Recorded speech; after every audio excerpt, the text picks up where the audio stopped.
네. 배재대학교 장성호 교수, 이종훈 정치평론가 두 분 모셨습니다. 어서 오십시오. 어서 오십시오. 네, 안녕하세요. 안녕하세요. 자, 먼저 주제어 보시겠습니다.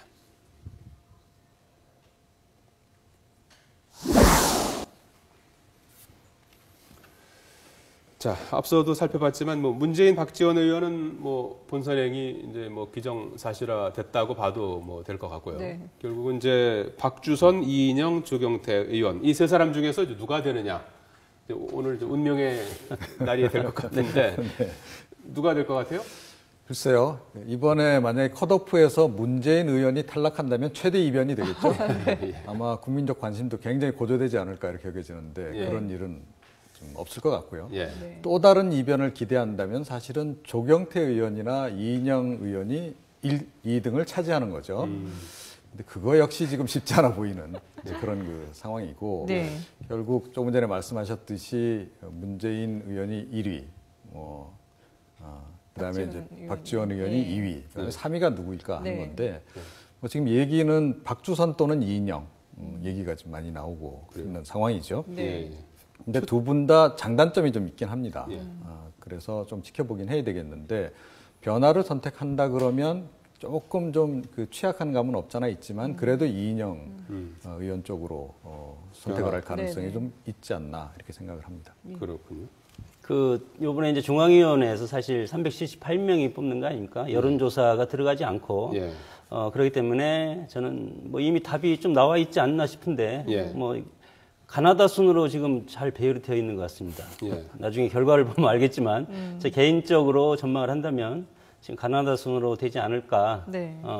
나머지 한 자리는 그럼 박주선 의원으로 보시는 건가요? 네, 저는 박주선 의원이, 왜냐면 캐리어가 좀 오래되지 않았습니까? 네. 그러니까 378명을 누가 많이 이것을 확보를 하냐. 예. 그 싸움인데 아무래도 상당히 이제 좀 선수에서 밀리는 이인영, 조경태 후보는 이 싸움에서는 좀 불리하다고 봅니다. 아, 그렇군요. 네, 예. 나머지 한 자리에 대해서는 두 분이 이제 살짝 네. 헷갈리는 것 같아요. 약간 무게중심이 조금씩 달리 가 있는 것 같군요. 네. 근데 이게 공개되고 나서 득표수나 순위를 공개 안 하겠다 이런 얘기도 나오고 있더라고요. 왜 그런 걸까요? 이게 이제 본선에 영향을 미친다는 이제 그런 부분 때문에 네. 이제 이번에 그렇게 결정을 했는데 네.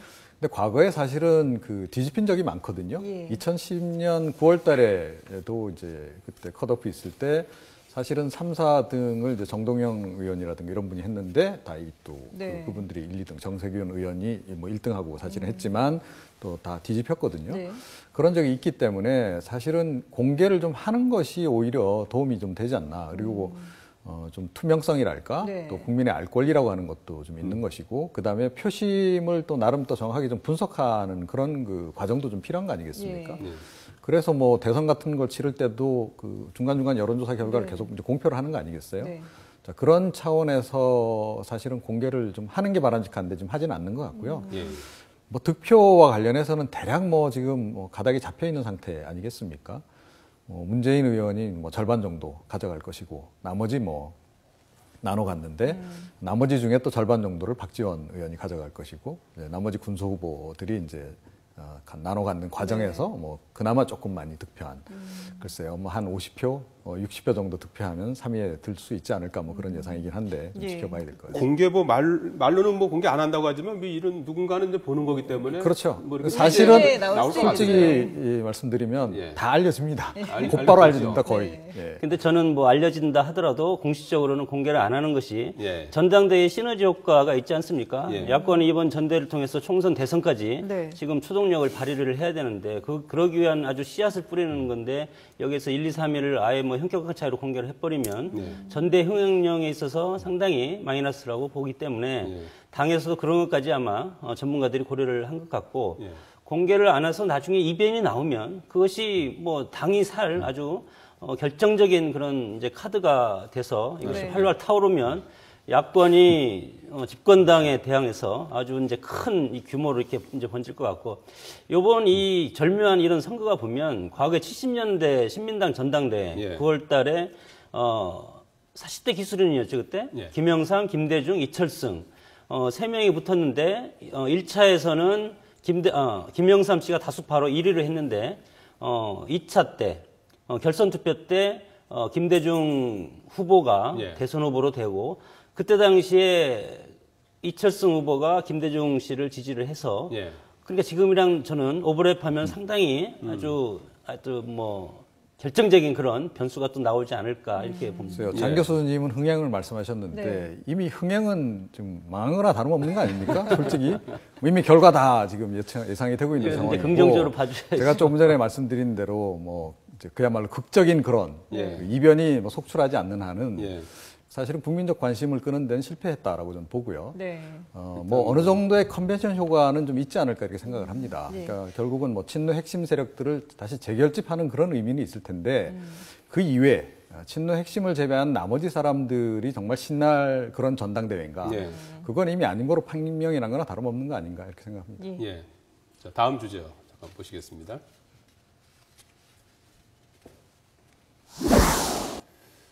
자, 이번 예비 경선의 최대 이슈는 단연 문재인 의원입니다. 친노냐 비노냐, 당심은 과연 어디로 갈 것인가가 주목되는데요. 네. 이른바 이제 박 의원들이 문재인 불가론을 들고 나섰는데 그래픽 잠깐 보시겠습니다.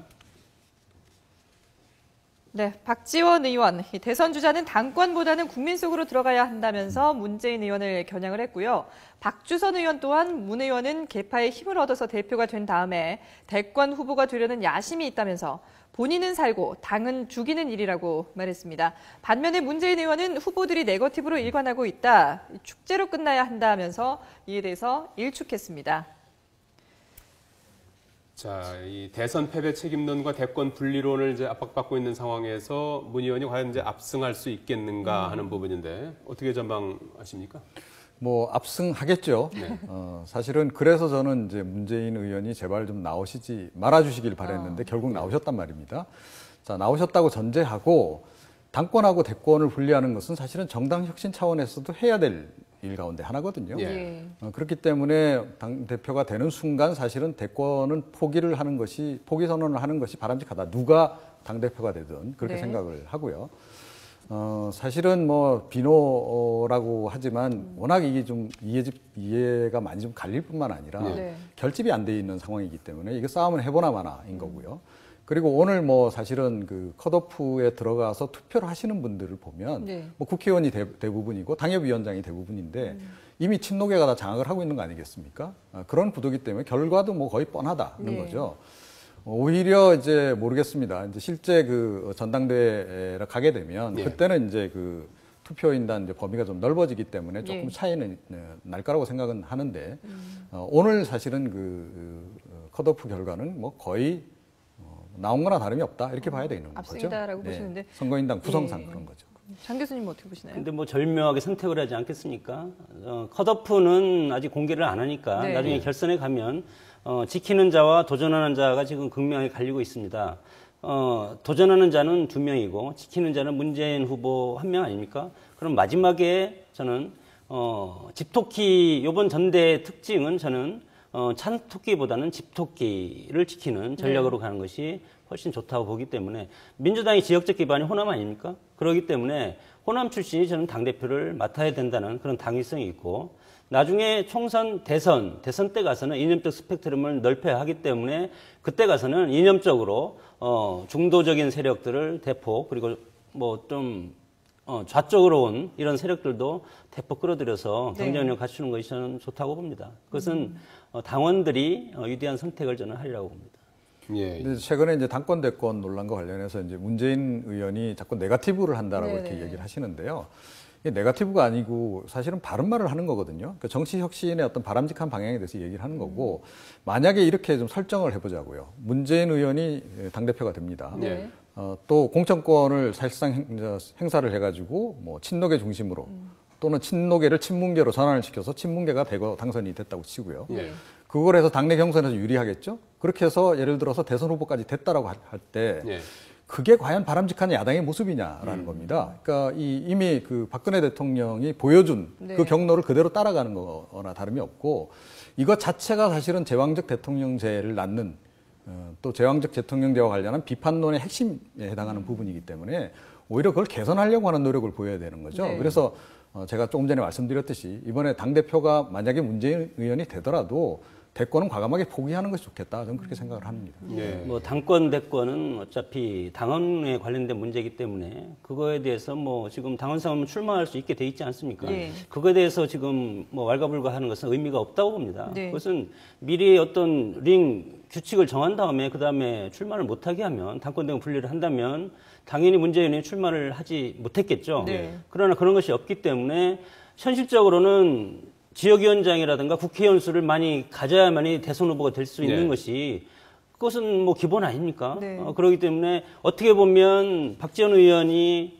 지금 호남을 해서 나는 대통령 생각이 없다. 그것은 지금 당원 당규를 생각하지 않고 하시는 말씀이고 예. 현실적으로 보면 문재인 의원이 뭐 지금 올바른 길을 저는 가고 있다고 봅니다. 네. 뭐 이미 출마를 했기 때문에 지금 와서 뭐 당권 대권 뭐 되돌릴 이런 수는 없어요. 되돌릴 수는 없는 문제인 것 게다가 같고요. 뭐 문재인 의원이 뭐 당권을 잡으면 대권을 포기한다는 거는 상식적으로 그렇죠. 있을 수 없는 일 예. 같은데. 그래서 문제라는 겁니다. 네. 제가 말씀드리는 것은 뭐냐 하면 그래서 흥행이 안 되는 것이고 전당대회가 지금 흥행이 안 되는 가장 결정적인 이유가 뭡니까? 그러니까 결국은 문재인 의원 중심의 친노계가 다시 결집을 할 것이고 네. 예. 그 사람들이 다음 2016년에 다시 대거 당선될 것이고 그렇게 해서 또 대권 후보를 낼 것이고 예. 그렇게 해서 본선에서 또 패배할 것이고 이래서 사실은 그 진보 진영 내에서도 비판을 하는 것이고 그래서 이번 그 전당대회도 흥미가 떨어지는 거 아니겠습니까? 그렇다면 뭔가 새로운 가치 본인들이 이미 얘기를 했습니다. 정치 네네. 혁신과 관련해서 당권하고 대권 분리도 이미 얘기한 것이고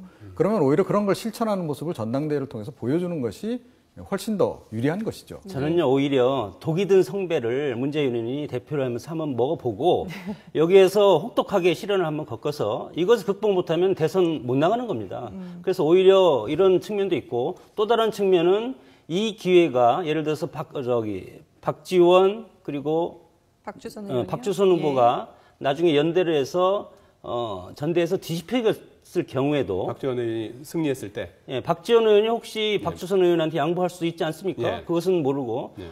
두 명이 틀림없이 연대를 할 겁니다. 예. 2, 3위가 연대를 했을 때 과연 친노 세력을 여기에서 잠재우면 야당의 어떤 지형의 일대 격변이 저는 일어난다고 봅니다. 그 이후에 문재인 의원 같은 경우에 그 대권 후보도 될 수 있다고 보십니까? 이번 그 이번에 전당대회 패하더라도? 패하면 대권 후보는 불가능하다고 봅니다. 그렇잖아요. 네. 자, 다음 소제목 보겠습니다. 예비 경선도 돈이 있어야 뭐 이번 예비 경선도 기탁금을 내고 이제 선거에 뛰어드는 네. 건데 뭐 본선 진출에 실패한 2명 같은 경우는 뭐 떨어진 것도 기분 나쁜데 돈도 돌려받지 못한다고 하더라고요. 글쎄, 우리 정상적으로 선관위에서 하면 뭐 15% 하면 100% 다 네. 선거 경영제로 하는데 왜 정당은 민주정당이 아닌가 봅니다. 우리 정당이. 그래서 이게 기탁금도 안 돌려주고 500만 원 그리고 3천만 원, 7천만 원 예를 들어서 국회의원들이 재산 내역을 제가 좀 봐서 아는데 네. 7천만 원, 8천만 원 그걸 어디서 냅니까? 그걸 빌려야 되는데 그것이 저는 좀 이제 걱정스러운 부분이 이번 있고. 2월 글쎄요. 8일에 있을 전당대회 당대표는 7천만 원이고 최고위원은 3천만 원을 네, 내고 이제 출마를 하는 거죠. 근데 당대표나 최고위원 나올 정도면 그런 정도의 후원금은 사실은 확보할 역량이 기본적으로 된다고 네. 저는 보고요. 네, 그렇게 네. 큰 금액은 아니다 이렇게 생각을 합니다. 그러니까 당 차원에서 물론 이제 앞으로 그걸 공영제로 하자는 얘기도 없잖아 있긴 한데 네. 제가 보기에 그런 정도의 비용은 부담할 정도가 돼야 되지 않나 싶은데요. 네. 근데 그런 데서 또 예를 들어서 뭐 신세를 지면 네. 나중에 또 뭐 챙겨줘야 되고 예. 그런 부작용이 예를 들어 뭐 있지 않습니까? 금액이 뭐 억 단위로 넘어가고 예. 몇 억씩 된다 그러면 이제 그게 또 좀 논란이 될 수 있는데요. 예. 지금 정도는 이른바 그 후원금, 그러니까 국가가 보장해주는 후원금 확보 범위 안에서 소화 가능한 거 아니겠습니까? 네. 네. 그동안에 야당 그 전당대회 기탁금을 좀 한번 정리를 해보면요. 2010년 당시 민주당 전대에서 당대표와 최고위원 구분 없이 6천만 원을 냈습니다. 그리고 2012년 민주통합당 전대에서는 역시 당대표와 최고위원 구분 없이 4천만 원을 냈고요. 2013년 민주통합당 전대에서는 당대표 7천만 원, 그리고 최고위원 3천만 원을 냈고 이번에 2월 8일에 있을 전당대회에서는 앞서도 말씀드렸지만 당대표 7천만 원, 그리고 최고위원 3천만 원입니다. 근데 뭐 전당대회까지 가지 않는다 하더라도 이 등록비 명목으로 후보자들 모두 500만 원을 내야 한다고 하는군요. 오늘 예. 본선 진출에 실패한 2명도 500만 원을 이제 이미 냈겠죠. 네. 냈죠. 하게 네, 되는데. 이미 낸 거죠. 예. 자, 새누리당 얘기 조금 이제 들어 나눠보겠습니다. 네. 예, 요즘 뭐 새누리당 하루도 바람잘 날이 없습니다. 이 개파 갈등에 불씨를 당긴 게 저 박세일 여의도 연구원장 이제 임명권인데 네. 김무성 대표가 이제 내정을 했고 이제 친박 서청원 최고위원이 이제 그야말로 최고위원직까지도 뭐 던질 각오로 이제 강경하게 맞서고 있는데 이거를 어떻게 풀어야 된다고 보십니까? 글쎄요. 지금 뭐 흘러나온 얘기는 박세일 전 의원이 스스로 이제 뭐 결정을 내리는 네, 그 사퇴 결정을 내리는 쪽으로 하는 것이 뭐 좋지 않겠냐 이런 얘기가 나오고 있는데요. 네. 저는 박세일 카드가 좋은 카드라고 생각합니다. 사실은. 그러니까 이 서청원 최고가 지금 뭐 지난번에 예. 그 행정수도 이전 문제와 관련해서 박근혜 대통령하고 뭐 대립각을 세운 그 문제를 가지고 이 얘기를 하고 있는데 뭐 그거보다는 다른 걱정을 하는 것 같아요. 그러니까 그 여의도 연구원이 결국은 이제 여론조사를 주로 하지 않습니까? 당내 여론조사를 이제 거의 그쪽에서 다 하는데 지금 2016년 총선 관련해서 공천 관련해서 지금 100% 여론조사로 갈 가능성도 지금 없잖아요. 있거든요. 네. 이미 지금 당협위원장과 관련해서 예. 김무성 대표가 지금 얘기도 한 바가 있고 예. 그렇게 될 경우에 그 결과적으로는 그 박세일 원장 그 뒤에 김무성 대표가 여론조사와 관련해서 좀 개입을 할 우려, 그 우려를 좀 하는 것 같아요. 그런데 그건 기우다. 그리고 박세일 전 의원이 사실은 그런 인물도 아니고 그 반면에 이제 이른바 보수 진영에서는 굉장히 그 인맥이 두텁고 네. 특히 또 전문가층에서 많이 인정을 받는 분이기 때문에 제가 보기엔 굉장히 좋은 분을 선택한 것 같은데 왜 그렇게 반발을 하는지 좀 이해를 못 하겠습니다. 트라우마죠. 공천 트라우마가 양쪽 다 계속 겪어왔기 때문에 네. 예. 이번에는 혹시 이제 친박계가 또다시 그런 차례가 아닌가 싶어서 박세일 뭐 전 의원 같은 경우 좋은데 지금은 그 차원이 아니고 지금 친박을 중심으로 해서 김무성 대표 길들이게 저는 이미 들어갔다고 봅니다. 뭐 이것뿐만이 아니고 뭐 20% 30% 대표라고도까지 하지 않습니까? 그런 걸 봤을 때 올해는 선거가 없지만 네. 내년 총선과 대선을 앞두고 이미 새누리당에서도 당권 투쟁이라든가 그리고 어떤 권력 투쟁이 이미 시작이 되었다. 이것은 피할 수 없는 현실인 것 같습니다. 예. 친박과 비박, 친박과 뭐 친이계 갈등도 좀 고조되는. 친이계가 연말에 이제 한번 모인 데 이어서 15일에 또 대규모 또 네. 맞아요. 회동을 한다고 예. 그래요. 이저 친이계가 좀 세결집을 하는 걸로 봐야 되는 겁니까? 세결집을 많아진 겁니까? 뭐 세결집을 한다고 해도 이미 흘러간 정권 아닙니까? 예. 흘러간 물은 물레방아를 돌릴 수가 없듯이 예. 현실적으로 권력은 국회의원 수로 얘기를 하는 거죠. 네. 그래서 오히려 그렇게 결집을 할수록 상대적인 친박이 더 강하게 뭉치기 때문에 오히려 더 역효과가 난다고 봅니다.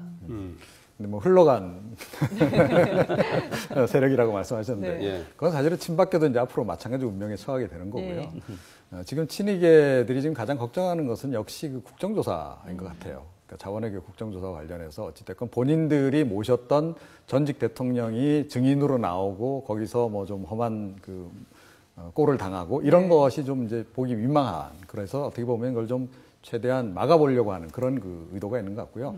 그리고 또 본인들의 거취 문제도 사실 중요한 거 아니겠습니까? 네. 2016년 총선 과정에서 어찌됐건 공천권을 다시 확보를 해야 되는데, 만약에 친박계가 지난번 2016년 총선 때처럼 다시 한번 또 이렇게 주도권을 행사하면서 그나마 남아있는 친이계까지도 다 제거할 경우에 자기네들도 그 대상이 될 수 있다. 그런 위기감 때문에 사실은 이제 결집을 하는 거죠. 네. 예, 배재대학교 장성호 교수, 이종훈 정치평론가였습니다. 두 분 고맙습니다. 고맙습니다.